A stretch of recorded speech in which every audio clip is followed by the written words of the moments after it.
और जहां तक हो सके फौज की जमीयत के जोर से और घोड़ों के तैयार रखने से उनके मुकाबले के लिए मुस्तैद रहो कि इससे अल्लाह के दुश्मनों और तुम्हारे दुश्मनों और उनके सिवा और लोगों पर जिनको तुम नहीं जानते और अल्लाह जानता है हैबत बैठी रहेगी।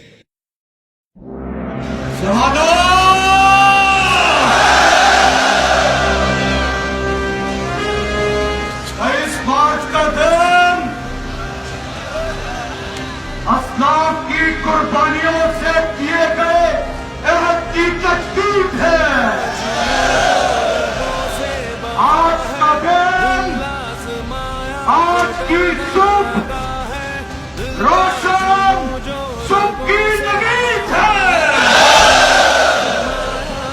तैयार हो, तैयार हो।